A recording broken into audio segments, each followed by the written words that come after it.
Hello everyone, this is Professor Anika Yusuf, and today we will discuss a powerful and foundational analytical technique used across all areas of science, spectrophotometry. Let's start with a clear definition. Spectrophotometry is a branch of spectroscopy, and its core job is the quantitative measurement of how a material interacts with light. In practical terms, we are measuring the reflection or transmission properties of a sample as a function of the light's wavelength. To put that in a simpler term, it's a technique that measures how much light a chemical substance absorbs as that light passes through it. By measuring the intensity of the light that enters and the intensity of the light that exits, we can identify a substance and precisely determine its concentration. Spectrophotometry is truly ubiquitous in both science and industry because it offers four key advantages. It's highly sensitive, meaning it can detect trace amounts of a substance. It's accurate and precise, giving us reliable quantitative data. It's fast and efficient, and finally, it's incredibly versatile. As you can see, its applications span numerous fields, from chemistry, where we can determine the concentration of solutions, to biology, where it is the standard method for quantifying DNA, RNA, and proteins. It's crucial in medicine for clinical blood tests, and even in environmental science and food and beverages, quality control for checking pollutants, levels of color, and consistency.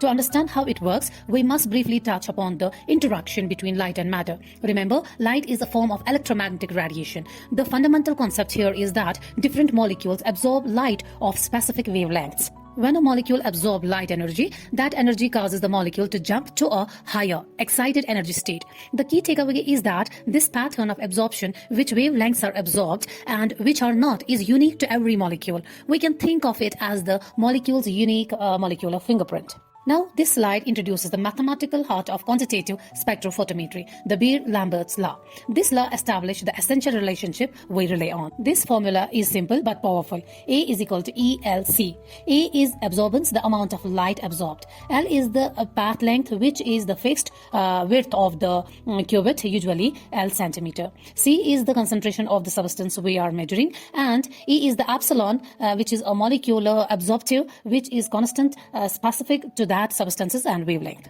The crucial concept to grasp here is the direct proportionality. The law states that absorbance is directly proportional to concentration. This means if you double the concentration of the substance in your solution, the amount of light is absorbed will be double.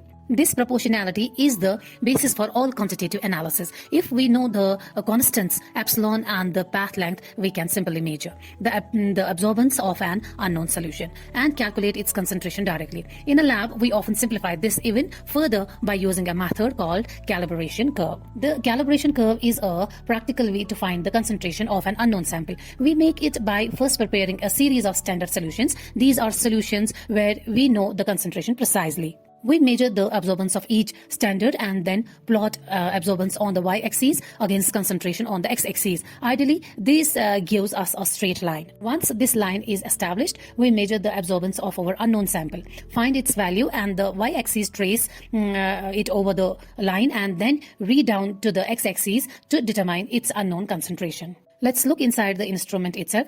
There are four key components. First, the light source, which produces broad spectrum light. Second, the monochromator. This is arguably the most important part. It uses a prism or a diffraction grating to select a single specific wavelength of light to send towards the sample. Third, the cuvette holder, which holds our sample and reference solutions. Finally, the detector, which measures the intensity of the light that successfully passed through the sample and converts that light energy into an electrical signal that is shown on the readout device. Before we can measure any sample, we must perform the crucial first step, measuring the blank solution. The blank is a solution that contains everything your sample has, except for the specific substance you are trying to measure. It accounts for any background absorbance from the solvent itself, the cuvette, or any other chemical in the solution. The process is simple. We place the blank in the instrument and press 0 or auto 0. This calibration the machine to 0 absorbance, meaning any future absorbance we measure will be due only to the analytic of interest.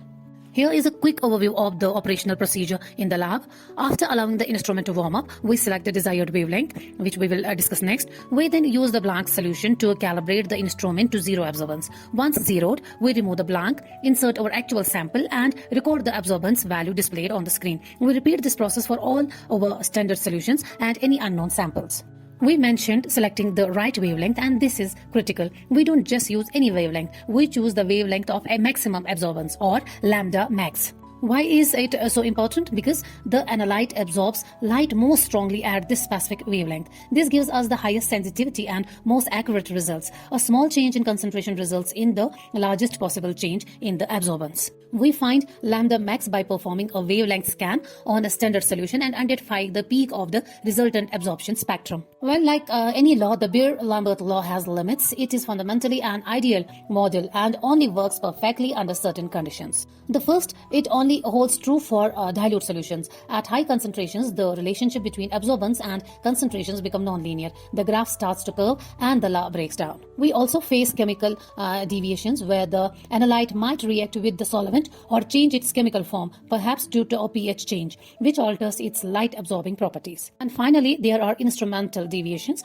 such as stray light in the instrument, which can reach the detector and throw off our highly sensitive measurements. To conclude, spectrophotometry is a fundamental, reliable technique for quantifying substances in solution. Its entire basis rests on the Beer-Lambert law, which states that absorbance is directly proportional to concentration. We use the calibration curve method in the lab to find unknown concentration, and proper technique is essential, requiring careful wavelength selection at lambda max and proper blank correction. It is a truly versatile, fast and reliable tool that remains indispensable across countless scientific disciplines.